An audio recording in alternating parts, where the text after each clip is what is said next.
Bam! What's up, folks? MC is in the house.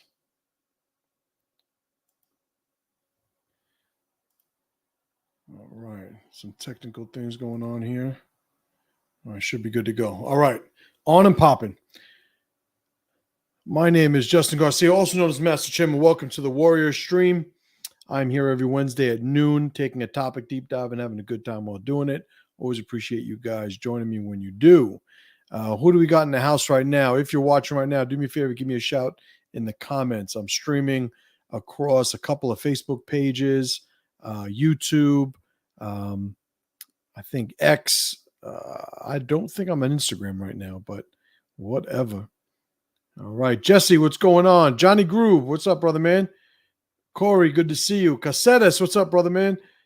Jamie, my man up in Canada, good to see you. All right, got a pretty good crew here. All right, let me I actually have notes for today, like an adult. All right, so today I decided to give a little precursor to one of the things that I got going on in my content. If you guys are following me on the emails, then you know I just released the first power program in probably 2 years. And not only am I mean, obviously I'm going to sound extremely biased, but not only am I very, very high on the value of this content to the people that follow my stuff, but this power program also has what I would say is the single best video I think I've ever recorded in terms of the value and utility of its content. And it's all included in the Self-Power Power Program, which should be in your description, depending on where you're watching. It started off with a idea of what I wanted to convey to a bunch of people that showed up to my event this past weekend. We just had PressureCon this past weekend, and it was an incredible time. The guys that were there have given me nothing but positive feedback, and I myself enjoyed it. It was one of the more enjoyable events that I've held so far, and this year was the 9th PressureCon, and self-power was the mission.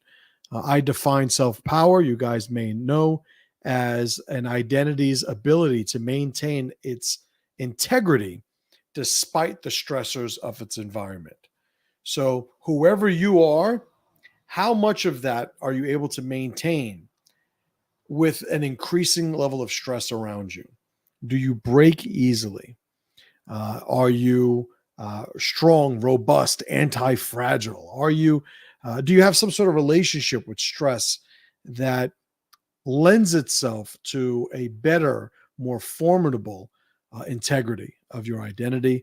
Or does the slightest deviation from the norm send you recoiling in anxiety? Self-power is how we measure that. And so the content that I put out this weekend was for the purpose of populating this new power program. Basically, there were a bunch of talks that I wanted to get on video, and I used this event to be able to do that. Self-Power is the power program that resulted from that. So today, what I want to do is I want to talk about a couple of indicators, right, of when a man is going through it, right? That's the phrase that I used for today's talk, the 5 signs a man's going through it. But what do I mean by that? I think when I look at everything that I went over in this power program, the value in those things being there are really the deficiency or the symptoms that appear when those things are not present in a man's life. I don't know, I'm going to come up with some bad analogies here just to illustrate my point. It's if I am selling water, then I know that if somebody does not have water, they are thirsty. So if somebody's walking around thirsty, they represent somebody who would benefit from the water that I sell. Well, there are a bunch of guys walking around with the deficiencies and the states that really represent not having what is offered in this program. And those specific things I wanted to go over today. And I have 5 things that I'm going to go over. I had to whittle it down a little bit, wanted to be somewhat disciplined, not just have this nebulous, open-ended, abstract conversation for an hour. So we're going to go through those things. You're on Saxa. What's up? Willie, what's up, my man? Good to see you. So let's start off with the number 1 common indicator that a man is going through it. A common indicator that a man's going through it. Number 1, chronic lack of direction. A chronic lack of direction. If you're a man who, and there is, I will say a little caveat, there is a point where, my oldest son is 17. If he told me he had everything figured out, what he's going to do for the rest of his life, I would be constructing a way to let him know that I know he doesn't. It's like, oh, I got it all figured out. No, you don't. Let's try and find a way for you to understand that. Although I will say there is a certain point in a man's life where there should be some semblance of a direction. Where is it that I'm going to aim my efforts? What am I building toward? I've often used the metaphor of the analogy that every day we should be looking to climb our ladder of power, right? Of self-power. Well, what does that mean? Well, it's going to change. It's going to modify. It's going to evolve over time.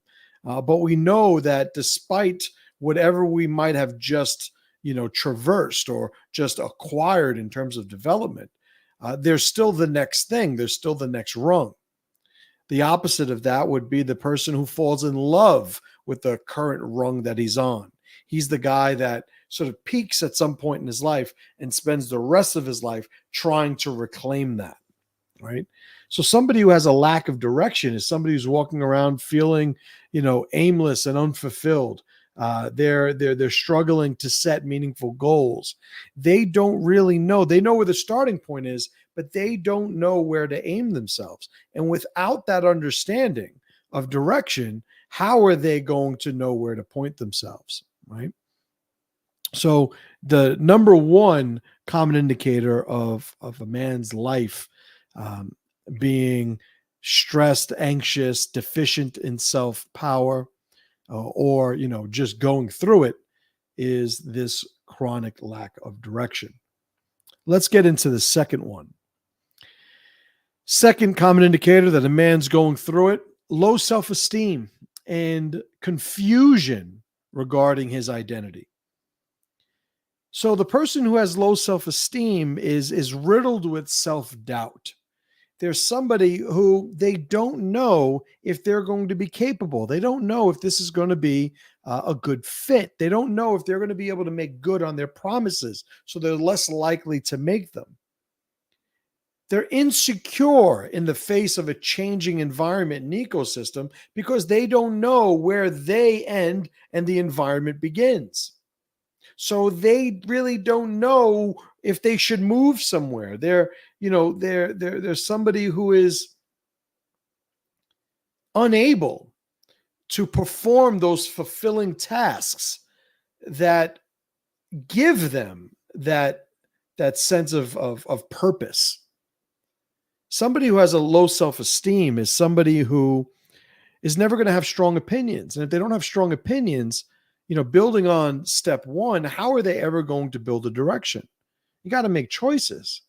Well, the person who has low self-esteem almost feels like he's unqualified to even value or lead himself. There's somebody on Monday, there's somebody different on Tuesday, there's somebody different on Wednesday, there's somebody when it's hot, there's somebody else when it's cold. They're inconsistent because of just how vulnerable their identity is, because of the lack of integrity. In other words, this is a very key indicator of somebody who has a low level of self-power. They don't have, a lot of resistance to the environment and its stressors in the face of maintaining the integrity of who they are, right? So far, number 1, we have chronic lack of direction. Number 2, low self-esteem and an overall confusion of one's identity. Number 3, And number three is a very common one, and I would say somewhat different from the first two. Number three is something that I think is apparent on much more of a surface level. And number three is risk aversion, right? The fear of taking risks. Here's the thing: if I don't challenge myself, it's impossible for me to fail. So, you guys have heard me talk about the undefeated paradox before. The tendency for an individual to value the fact that he's never been defeated, but completely being oblivious to the point that he's also never exposed himself to the type of experience that competition and challenges provide. If we say a fighter is great, right? Rocky Marciano, great fighter. He was undefeated, but he also fought 50 times. If you're somebody who has exposed himself to the challenges and overcome those challenges to a level, not that it's necessary, but to a level that that you're undefeated, where you've never lost, we know that there's a lot of power, embedded in that process. But there is the initial exposure. Somebody who's never challenged himself, has never taken on one of these challenges, has never taken the risk, he does not get the same benefit in acknowledging that he is undefeated, because he has not exposed himself to the process that improves him from the beginning. So you're the fighter who has never lost a fight, but you've never had a fight either. So you don't have, established skills. You don't have the veteran's perspective, right? The wisdom that comes with exposing yourself to risk over and over again. You don't have any of those things. So in that context, not being defeated ever before really doesn't mean anything. And somebody that is scared of that failure, scared of the rejection, right? Understand what that really represents. It's somebody who does not have enough of an alliance with himself, the self-alliance, I call it in TRIBALNOMICS, does not have enough of an alliance with himself to really accept and be okay with not being connected with somebody else, not being accepted by somebody else, failing, after exposing himself to a risk in an attempt to be successful. Somebody who's scared of that has work to do, right? And I think we all know people like that. They're the people who would much rather reduce the volatility of their life's experiences to a minimum. They want to do the same things day in and day out. That way, everything's safe. They're the aunt that Thanksgiving dinner tells you, you should get a nice, secure job, get a good job that has job security and benefits and all of these other things where you're nice and safe. You know who's safe? All those people that were in the pods in the movie The Matrix, right? I'd imagine not a lot of crime. People breaking out of their pods to run through the pockets of people in other pods. Right? A lot of safety, right? A lot of stability, not a lot of risk, but also not a lot of living, not a lot of identity, not a lot of adventure, not a lot of quality or even value to one's life. So they're not necessarily disconnected, in their relationship. If you're somebody who has a fear of taking risks, you're going to have a hard time navigating a life of value. Right? Because risk is a part of it. Risk is inherent, right? I've heard before, in different applications, I have something called the 4 purpose drives. And one of the drives being balance is that constant relationship between stability and movement. Being balanced is a constant state of imbalance, right? I use the analogy of the tightrope walker. An expert tightrope walker is not somebody who eventually achieves the level to where they're just still. They're on that tightrope. They have that stick. They're balancing one side or another. The expert, we don't expect to be able to discard the stick and just stay perched on a tightrope like they're standing on a platform. There's always this compensatory movement. There are always the corrections that we make when we start losing the equilibrium of our balance to reacquire it, right? Find a way to get our center of gravity and our center of mass aligned once again. Why? Because the person on a tightrope is moving. And in life, we're moving. So we can never expect to reach a point where everything's good now. It's like nothing's ever going to change. That's just not the way that life unfolds, right? So number one, we have a chronic lack of direction. Number two, low self-esteem. Number three, a fear of taking risks. Let's get to the fourth of 5 common indicators of a man going through it. Number 4, emotional instability. Emotional instability. It's hard for somebody who has emotion, an unstable emotional relationship. It's hard for them to regulate and manage their emotions. It's hard for them to not feel at the slightest sign of stress overwhelmed and anxious or inept or completely incapable of moving forward. I was just watching a video. I think it was yesterday. Might have been yesterday. Might have been earlier today. But it was one of these videos of one of these Karens. You know, we have the quote unquote Karens now. The Karens was really just a woman in a car who was experiencing some road rage, and she got out and started like beating the hood of these 2 guys that were recording her, and they were laughing at her, obviously exacerbating the situation. And you look at that woman and, you know, say what you want. One thing you can comfortably say is she is emotionally unstable. And that emotional instability in men rears its head a lot of different ways. It's the guy that maybe is constantly battling depression. It's the guy that, you know, when he's upset, he takes it out on his kids or his wife. Maybe he finds himself in a bar. You know, then that's how he's medicating and managing the stress that he's enduring. But that instability creates a ditch.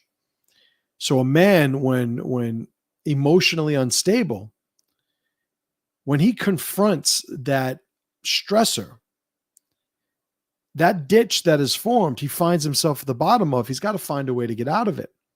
And there will be ways that men get out of those ditches, with all those examples that I mentioned before being dysfunctional. I would say negative ways for him to clear those ditches that his emotionally unstable self created. Obviously, what I would advocate on the other side is not building the ditch in the first place, right? Again, this is where self-power comes into play. So number 4 is emotional instability. Number 5, and this is one that, from an observer's point of view, I have actually coached many men through, and it was that lack of self-power that was the culprit or the driving force of these symptoms that they were experiencing. But a very common symptom amongst many of the men that I've dealt with is number 5, which is strained relationships. These relationships that they have are very volatile.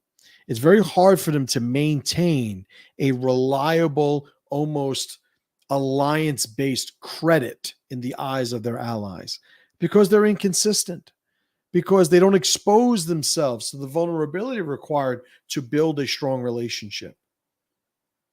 Building a strong relationship with another person requires the investment of a vulnerability. That vulnerability is the one that is reciprocated by the ally and becomes the conduit by which these 2 identities connect. It's like getting to know somebody by inviting them into your house. Spend some time at the dinner table having a conversation with somebody. You could learn a lot, and you could have the benefits of a strong relationship result from that process. But you got to let them in first. It's hard to talk to somebody, you know, in the front of your house as the 2 of you are standing on the sidewalk, you know, or out there on the road. It's different when you invite them in. You guys sit down and you spend some time together. Well, people who are going through it, and because of whatever stresses in their life, have a dysfunctional or maybe just deficient, generally deficient level of self-power, they do have problems building these relationships. Because of their lack of exposure, there's a lot of isolation that is connected to how they see relationships.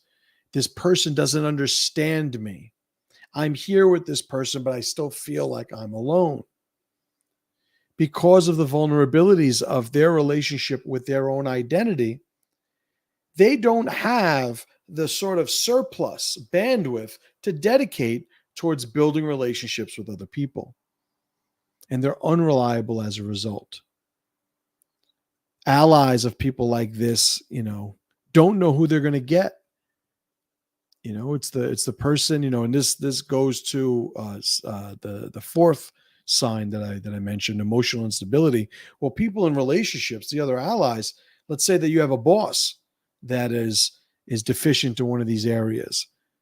Is he in a good mood when he shows up? A bad mood? Is he happy? Is he silly? Is he joking? Is he serious? Is he distracted? Is he sad? You don't know what version you're going to get.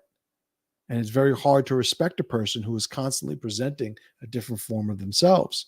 Well, here's the thing. Somebody who has a low level of self-power is always going to be inconsistent in how they present themselves to somebody else. And when you have a different presentation of who you are, it's very hard to invest in an alliance because which identity is the alliance being connected to?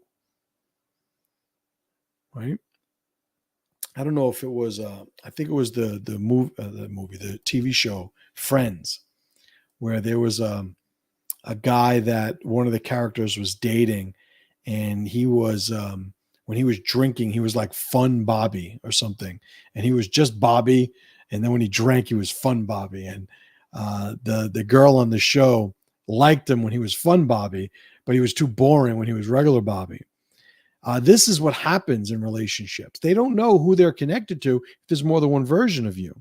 And if you are somebody who is so vulnerable because of deficiency of self-power that you can't establish a reliable relationship with who you are to yourself, how is somebody else ever going to trust that you're going to do it for them, right?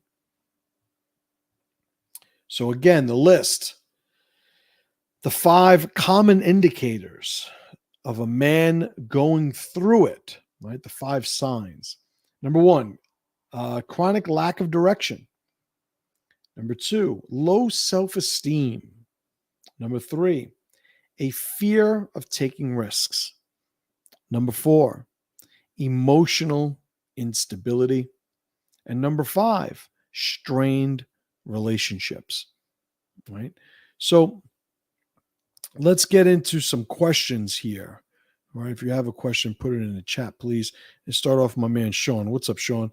He says, anxiety, depression, lack of purpose are the norm now, and it's perpetuated by others telling us every reason why we're anxious, depressed, and purposelessness. Cue Depressionators video, right? It's funny. All of these things are possible because we've been convinced by other people to live in our heads. Everything is fine when you live in your head right up until life requires your participation outside of it.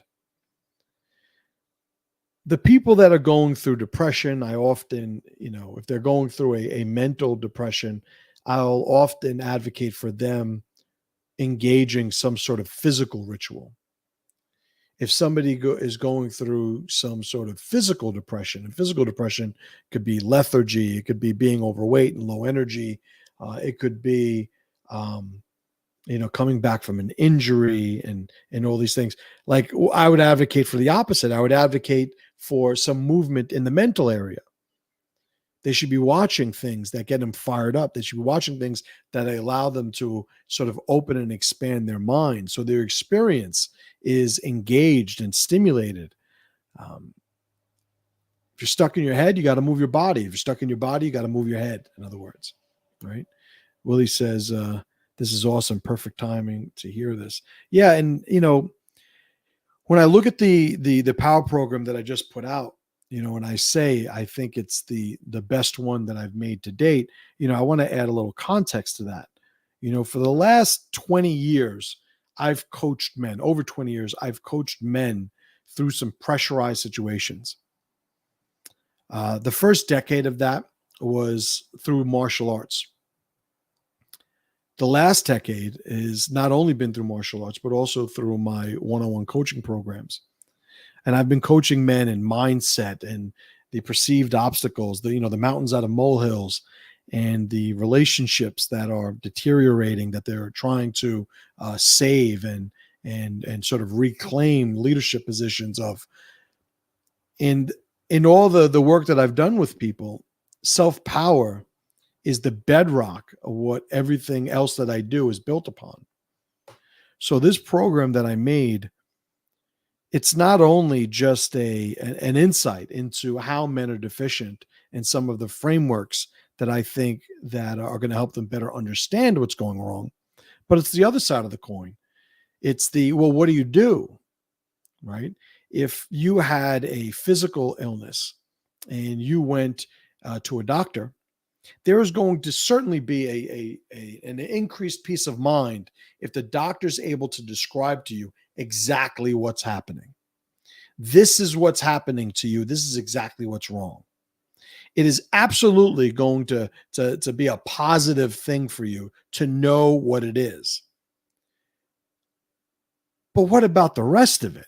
We still have to fix it, right? The doctor says, good news. We know exactly what's up with you. So, have a nice day. It just begs the question, well, now knowing what I am currently suffering from, what are we going to do to resolve it? That's really where the value, comes from in these types of processes, these introspective journeys that we go on to try and be better versions of ourselves. So I think that when you're a man who any of these things resonate with, it's really, part of it is finding out what's going on, but the other half of it is, well, what are you going to do now? Listen, whether you watch my power program or not, I'll tell anybody, start lifting weights, get in shape, go out, connect with nature, find a way to laugh every day, find a way to be happy. Don't dismiss anything that gets you in a good mood because you cannot intellectualize how it relates to your perceived current problems. You don't have money for the rent, and a song comes on, you really love that song, and you're the type of guy that says, well, I don't have fucking time to listen to music now. I got responsibilities. Well, don't sell that music short. The things that raise your state are going to make you a more capable version of you. And that more capable version of you is the one you want addressing those obstacles, right? So there's always a big picture to be considered.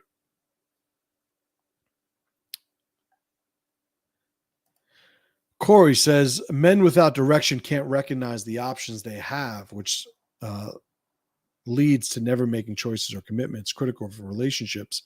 I guess that circles back to fear of taking risks. Yeah, I think worth mentioning, I certainly implied it, but worth mentioning outright, is all of these are connected. They all feed on each other. And that feeding on each other is that spiral downward, right? And when we're addressing these things individually, it's a spiral in the opposite direction. So when somebody can't recognize the options they have, and it's so funny, you use the phrase options, which is an actual subset of one of the videos that I made. It's very easy to have that negative state create imaginary options that you think you're limited to. I'm never going to be able to get past this, says the guy who has gotten past everything like that in his life up until then. Jim Rohn has a great thing on this about worrying. He goes, of course you're going to get through this. Why? Because you always have. Like you're undefeated against these things. This is just the latest one. That's all it is. There's nothing special about this one. It's just a heavy weight to bear until you get through it. And then you're good. Until the next time, by the way. It's a recurring thing. It's why we're strong. We're strong because we lift heavy shit. We eventually find a way to unload it and unburden ourselves.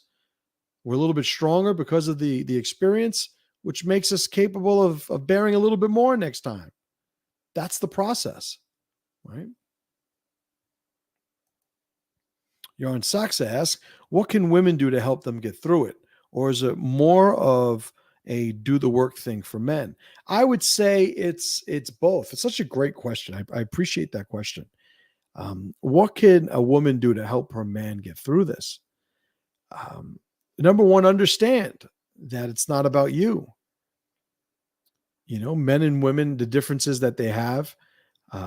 Men have a lot of, I'm going to say it, a lot of physical, expectations of their relationships with women. And sometimes women see themselves as being reduced to that. But it's not that men reduce them to that. It's that their woman is the only access to that they have. And so I'm going to say, and I'm not just saying sex, it's intimacy. It's the physical consideration, and a lot of men that feel isolated could stand to have that imaginary bubble popped by their woman engaging with them in a way that doesn't have to deal with the exact stressors that the man's going through, but just letting the man know he's not alone, right? It's like you could be in the vehicle while the man is driving without steering the vehicle.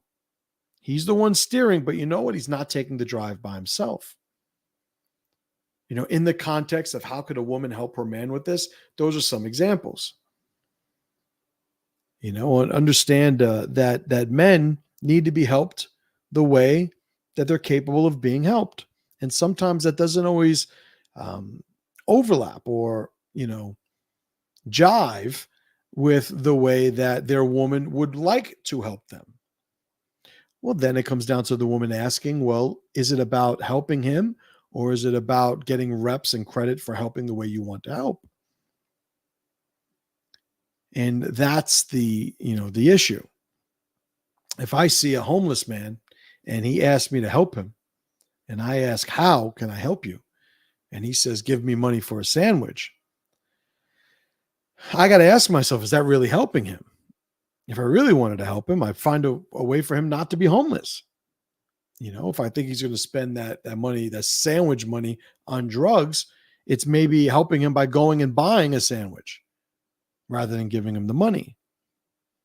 There's always the way that maybe we want to help, because mind you, out of all those options, it's easier to just give the guy $5.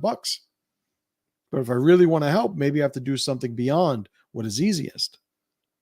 But I really do appreciate that question. Jamie writes, we often exhaust ourselves with fears and excuses before our feet ever touch the field of competition. There is a certain virtue to that mindless courage that just Leroy Jenkins a situation rather than overthinking. Well, I throughout history, I would say that the human race is a testament to movement over mindset, right? My father, I've shared this before, my father used to have a phrase that he used to use on me. I'm embarrassed to say, more often than he should have had to, but he used to say, Justin, you're so smart, you're stupid. And I would say that mankind could be criticized with that same phrase because we find ways to exist in our head, I guess, stimulated by the obstacles that exist in the real world.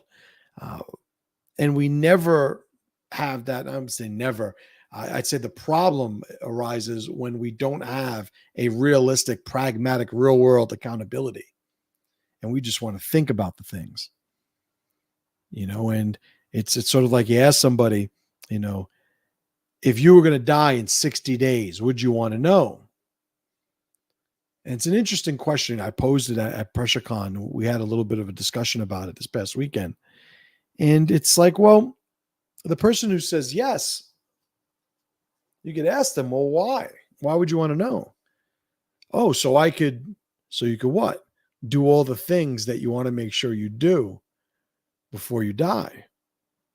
I would ask, what are you doing right now that is more important to those things, regardless of whether or not you're going to die? I would suggest that most people should not want to find out because they don't have the discipline to live for 59 days and just die on the 60th. Tell the average person they're going to die in 60 days, they spend 60 days dying. All right. So we'd like to think that we were mentally strong enough. Now, mind you, I'm not putting myself in any special class either. There is a reason why it's a mental exercise that I meditate on fairly regularly. Would I able to continue to live at the highest level if I knew that death was imminent? I'm also the guy that said the purpose of my life is a strong legacy and a good death. So these are very much, a part of the things that I think about regularly, right? Casetas, who was at PressureCon this past weekend, had a pretty good time. The way we speak to ourselves matters. Change your story, change your state. That's right. And Casetta's got a bunch of tools this weekend to work on that. I think men tend to suffer from their own unwillingness to acknowledge their own ignorance of certain factors that influence their lives. They need everything written down. They need everything to fit in the box. They need everything to be easily defended in the face of criticism from other people. When an individual prays, you'll always have the skeptic, the atheist a lot of times, which I can relate to from my past, wanting to just say, like, what are you even doing? Who are you talking to? How does praying work if every religion has some praying ritual and there's no way they could be talking to the same God? To which my reply is, why are you not praying? Since you've just cited the proof that it works regardless of your religion. And I use praying, but any equivalent of that. It's just a different perspective to have. And I think, men find a way to sort of put themselves in a box and then spend the rest of their life, cleaning it. It's the vacuum cleaner mind killer from that power program I made a few years back, right? Aaron says, no way I'd spend my last 60 days crying. Talk about a waste of time. Absolutely. Absolutely. The funny thing would be, I don't know if that's the right way to put it, but like imagine I create like a Twilight Zone episode where I tell somebody, in 60 days, you're going to be dead. Do you want to continue with this knowledge or do you want me to remove it from your memory? And if they say, I want to continue with the knowledge, and then you kill them like 3 days later, it's like, in 60 days, you're going to be dead. It's like all these entitlements start to build. That's the thing. It's like if I tell somebody they're going to be dead in 60 days, the tendency is going to be entitled to those 60 days. Oh, well, I know what I'm going to do for the next 60 days. It's like then they die in 3. And it's like you were never entitled to any of that. You have people now talk about their life plans and their goals. And it's like you don't even know if you got a week left. And I don't mean that to be negative or morbid. It's really just I want everything to be gratitude based.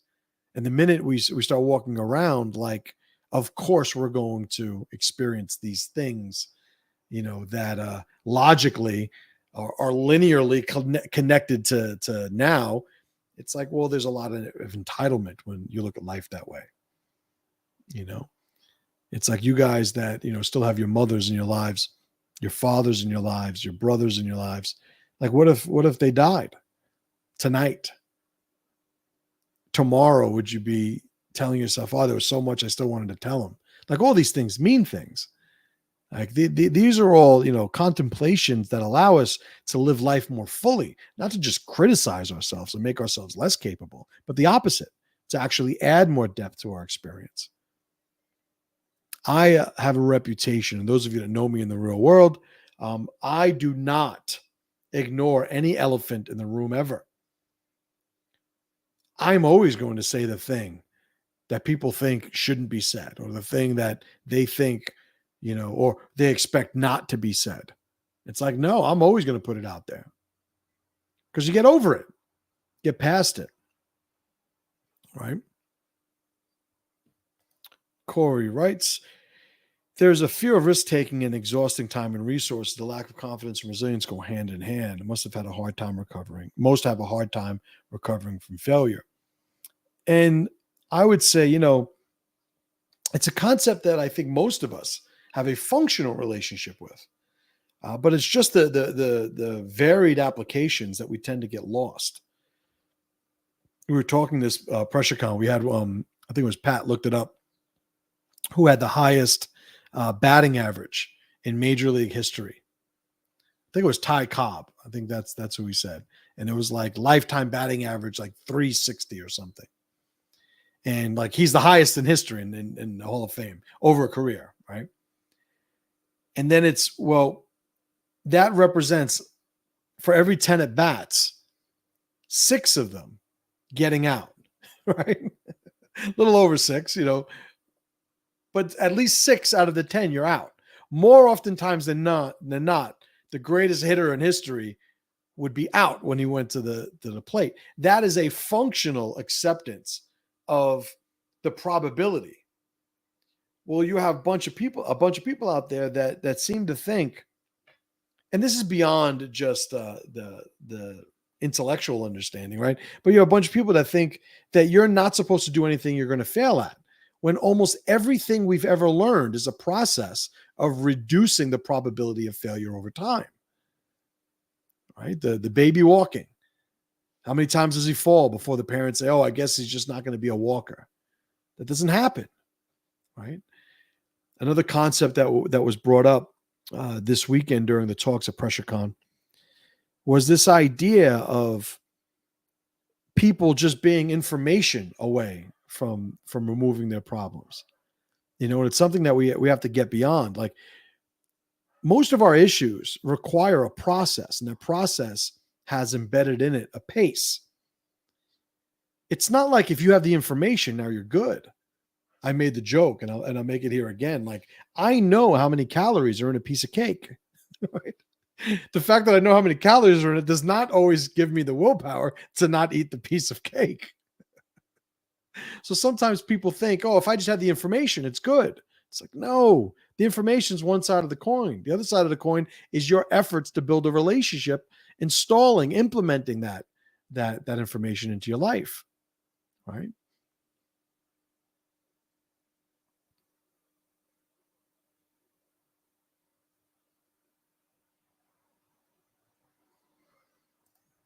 Bean Lord writes, all I think about is what I need to do in case the worst happens, because it's always happening. I think, Bean Lord, you could write a better story. I'm not going to disagree with you. I'm just going to say there's probably a more productive way for you to sort of state that to yourself. There's so many things that are going wrong and right at any one given point in our lives. It's up to us where to spotlight it, right? Magoo says, this is a great talk. I appreciate it, brother. Glad you're here. Hey, there's a big fucking elephant in the room and no one's talking about it. What are you, a bunch of retards? That might have been an actual quote of mine in a past talk.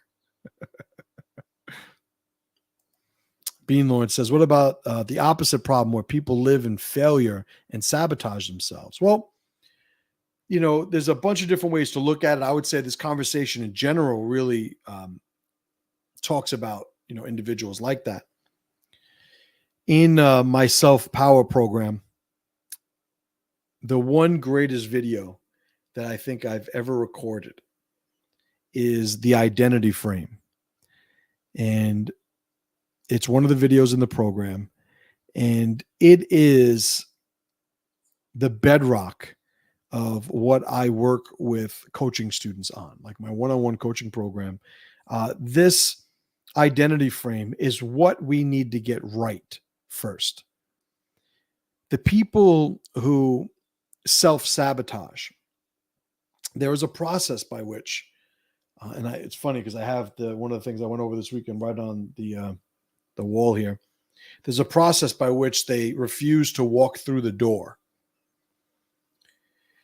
one of the videos in the program adds a little bit more context to that. But the general idea is sometimes people have an expectations of what they think their life is supposed to be worth, where they think they're supposed to be, who they think they're supposed to be surrounded by, how much money they think they're supposed to have, how much success they think they're supposed to have, how strong they're supposed to be, how well they play a game. Like they have these preconceived ideas. And because these ideas have so much power over them, the ideas almost serve as like thermostats. So as they're reaching that level, there is a subconscious drive to be less so that you do not surpass this perceived limitation. And I think, the work that I've been doing with guys for over 20 years has really been reframing a lot of those systems that we use to navigate our life formulaically. There's just a better way to do things. And I say better because there's a better outcome. There's a more valuable outcome as a result of implementing them. A lot of guys like, going with the flow. And I think there's something to that. There always needs to be a movement component. But I think, if to ultimately go with the flow, there's an argument. It's to die and just allow your body to erode back into the substances that make it up. I think there is a point where it's like, nope, I'm going to invest in my identity.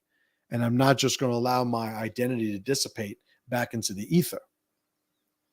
So when looking at the framework of maintaining our identity, we could start to build on, navigating the life as I see it. What are the things that are repetitively popping up that I have to find a way to solve? How could I find a better way? So as I accumulate these formulas, it gives me a way to deal with these things without telling myself the story about woe is me or this is terrible, et cetera, et cetera. It's like driving my car the other day. I went to use my windshield wiper fluid, ran out. It's not the end of the world. It doesn't mean for the rest of the time that I own my car, there's going to be a dirty windshield. It's like, no, you just got to go to the store, you buy the windshield wiper, you put it in, you're good to go. That's going to be an ongoing thing. And there are a lot of things in our lives that without the understanding of that process, we see something happen and we create this overwhelming narrative that removes all of our power and influence over the outcome. And I think when we're practicing how these things work, there is a tendency to just gravitate towards the more functional counter to the stressors when they appear to themselves.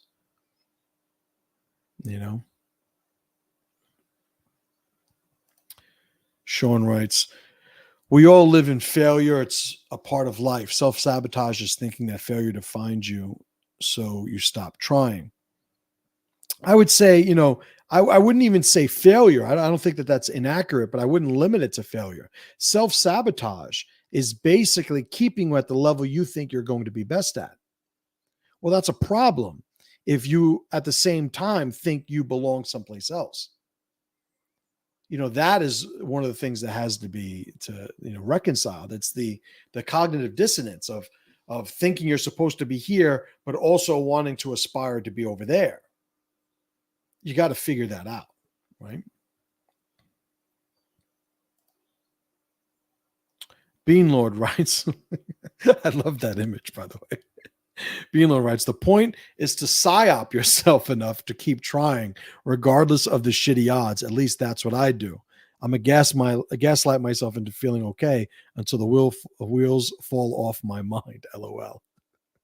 Well, let me offer, I think, something that might be a little bit more productive than that. Number one, I don't think it's a psyop. I'll share something that went over this past weekend, and it's recalling memory. If we think about a memory that we have in our past, we could articulate usually a subset of the information that we were exposed to. So there's everything that happened. Let's say I take my high school graduation, right? Graduated from high school. Everything that happened in my environment at that time. Then there is what I was exposed to. And then out of everything I was exposed to, what I could actually recall. So it's everything that happened, everything that I was exposed to, everything that I was exposed to that I could recall.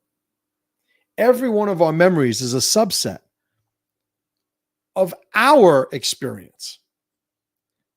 But even our experience in totality is a subset of all that happened. The reason I present this paradigm is one of my other sayings is only power from the past. And the argument is, if I'm only remembering a subset, a fraction of everything that truly happened, I am going to actively, with intent, choose to highlight and spotlight those things that make me feel more formidable and powerful in the now. So when you have the guy that was, mugged, when he was in college, exactly how long is society going to coddle him because of that negative experience and what it's done to how he identifies himself now?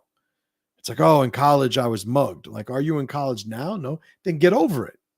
It's a little crass, a little hard edge for some people to hear, but whatever the process is to get them over it, it's going to be some version of that. So I do think that there's a choice that we have to define what our memories are and our experiences are, because we're here, right? So regardless of what we went through, we're here. We got through it, and I don't think it's that we're fooling ourselves. I think we're training ourselves. We're training ourselves to remind ourselves of not only our track record of survival, but also we're actively taking inventory of the positive aspects that we possess right now. And not only our personality and our skills, but also our alliances, our assets. Like, we have assets and opportunities that every day we should be taking inventory of. Well, that process of taking inventory on a daily basis of what those things are is what I call gratitude.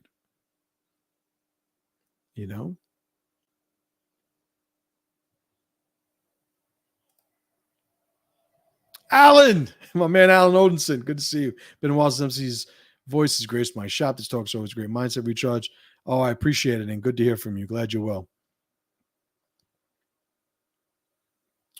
Jamie writes, we supposedly began as primates picking berries and looking to not get eaten out of the African savannah, with 50% of our children not reaching the age of 5 and 50% of those not reaching puberty, and the remainder dying by 40. Everything step above that is a win every single day. And I agree. The fact that you are of sound mind experiencing this moment is something to be grateful for.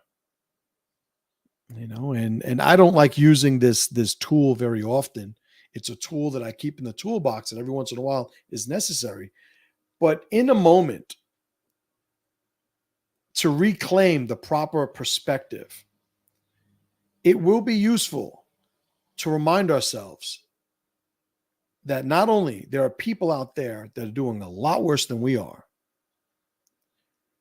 but there are also people out there who are doing a lot more with less than we have. And those two realizations I will use from time to time when necessary with a coaching student, because you don't want to build a philosophy on that. You don't want to rely too heavily on sort of comparative value, but every once in a while, to sort of get that observer's perspective and add a little bit of a more productive paradigm to your philosophy, it's a helpful tool to use.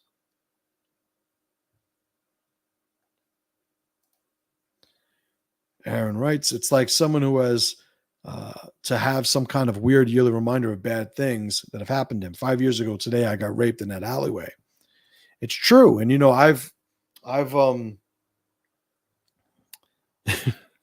I've held, a couple of training for women on counter violence and self-defense, etc. And a very common thing is you have women who were, attacked in the past. And the problem is that for some women, it becomes their defining experience. For the rest of their life, they define themselves as a survivor. But I've heard other women talk about, having been sexually attacked and assaulted in the past. And when they talk about it like they lost a fight. And now they're trained so they won't ever lose that fight again. And it's just a paradigm shift. It's like we get to choose how we define our lives and our identities, and our legacies moving forward, and it's up to us. And it's a power that I think we'd be making a mistake to discard. Right. All right. So let's call it there. That was a good talk. I appreciate you guys hanging out with me. My power program, Self Power, is now available. The link will be in the description. The whole program is dedicated to basically sharing with you my processes for navigating all of the topics that we discussed today. I hope you got something out of today, whether you get the power program or not. I still want you guys to sort of, I want to share with you guys the way that I look at these issues. But I do appreciate you guys spending the time with me regardless. Check that out. If you don't get the power program, at least make sure you're getting my emails, which are free. Send them out every morning. But aside from that, I will be here next week. And as always, brothers and sisters, pressure to power.